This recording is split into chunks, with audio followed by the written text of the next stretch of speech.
হারোয়া সেখানে আইএসএফ প্রার্থীকে ঘিরে বিক্ষোভ। আইএসএফ প্রার্থী তিনি ছাপ্পা ভোটের অভিযোগ তুলছেন, সেখানে তিনি বুথে বুথে দেওয়ার চেষ্টা করতেই তাকে ঘিরে বিক্ষোভ। তৃণমূল পাল্টা দাবি করছেন যে তিনি অশান্তি করতেই এলাকায় এসেছেন এবং এই দাবি পাল্টা দাবি ঘিরে হারোয়ায় তুমুল উত্তেজনা।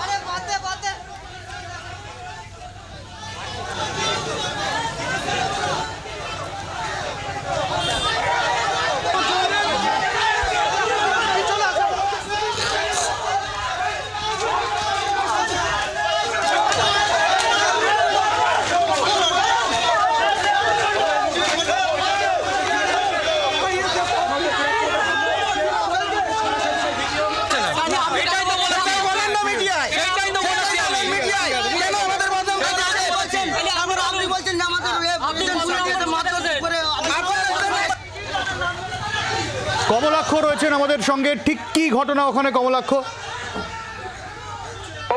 হারোয়ার মোহাম্মদপুর প্রাইমারি স্কুল, এই স্কুলে ছাপ্পা হচ্ছে সকাল থেকে, এই অভিযোগ করছিলেন হারোয়ার আইএসএফ এর প্রার্থী পিয়ারুল ইসলাম এবং তিনি আজকে দিনভর সকাল থেকে হারোয়ার কার্যত চষে ফেলছেন। বিভিন্ন বুথে বুথে যাচ্ছেন, যে যে জায়গায় এজেন্ট বসানো যাচ্ছে না সেই সমস্ত জায়গায় নিজে পৌঁছে যাচ্ছেন এবং তারপর এইখান থেকে খবর আসতেই এই মোহাম্মদপুর প্রাইমারি স্কুল 135 নম্বর বুথ, এখান থেকে ছাপ্পার খবর পেয়ে অভিযোগ পেয়ে তিনি আসেন এবং আসার পর তিনি সেখানে দলীয় কর্মী যারা ছিলেন, এজেন্ট যারা ছিলেন তাদের সঙ্গে কথা বলছিলেন এবং সেই সময় তিনি সংবাদ মাধ্যমের উদ্দেশ্যে যে মুহূর্তে জানান যে এলাকায় ছাপ্পা হচ্ছে শুনে তিনি এসেছেন। সঙ্গে সঙ্গে পাল্টা প্রতিবাদ শুরু করে তৃণমূল কংগ্রেসের কর্মী সমর্থক। একেবারে বুথের কাছাকাছি বুথের সামনে তুমুল উত্তেজনা শুরু হয়। আইএসএফ প্রার্থীকে কার্যত এলাকা ছাড়া করেন তৃণমূল কংগ্রেসের কর্মী সমর্থকরা। তাদের বক্তব্য কোথায় ছাপ্পা হচ্ছে তিনি দেখান, তিনি যতক্ষণ না দেখাবেন তাকে এলাকা থেকে যেতে দেওয়া হবে না। তার গাড়ির উপরে চর্চা করতে শুরু করে, কার্যত ধাক্কাধাক্কি হতে শুরু করে প্রার্থীর সঙ্গে এবং সেই সময় প্রার্থীর সঙ্গে থাকা যে পুলিশ কর্মী রয়েছেন, নিরাপত্তার দায়িত্বে সেই পুলিশ কর্মী কোনো রকমে তাকে ঘটনাস্থল থেকে সরিয়ে নিয়ে আসতে চেষ্টা করেন। পেছন থেকে স্লোগান দিতে দিতে স্লোগান দিতে দিতে তৃণমূল কর্মী সমর্থকরা কার্যত এলাকা ছাড়া তাকে করেন এবং তারপর কোনো রকমের গাড়িতে তুলে পিয়ারুল ইসলামকে এলাকা থেকে সরানো হয়। সব মিলিয়ে একেবারে প্রায় 15 মিনিট ধরে তুমুল বিশৃঙ্খলা বলা যেতে পারে, হট্টগোল, যে কোনো মুহূর্তে অপ্রীতিকর পরিস্থিতি হতে পারত সেই আশঙ্কা ছিল। ঘটনাস্থলে পুলিশ কর্মীরা মজুদ থাকলে কিন্তু তাদের সেই রকমের সক্রিয়তা আমরা দেখতে পাইনি। তারা কিন্তু যথেষ্ট নিরাপদ দূরত্বে দাঁড়িয়েছিলেন।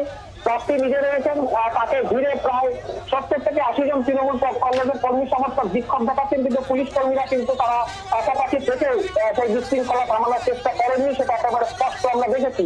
কিন্তু তারপর একমাত্র নিজস্ব যে পুলিশ কর্মী যে নিরাপত্তা রক্ষী তার সাহায্যেই তিনি কোন রকম ভাবে এলাকা ছাড়েন। তাকে ঘিরে প্রায় 15 মিনিট ধরে তুমুল বিক্ষোভ করেন কংগ্রেসের কর্মী সমর্থকেরা।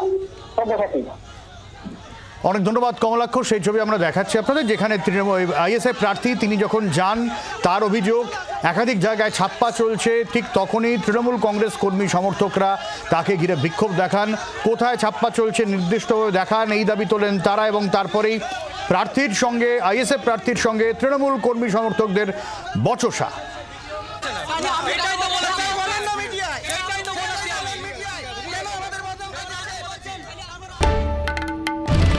বাংলার আওয়াজ, বাঙালির আবেগ, জি 24 ঘন্টা।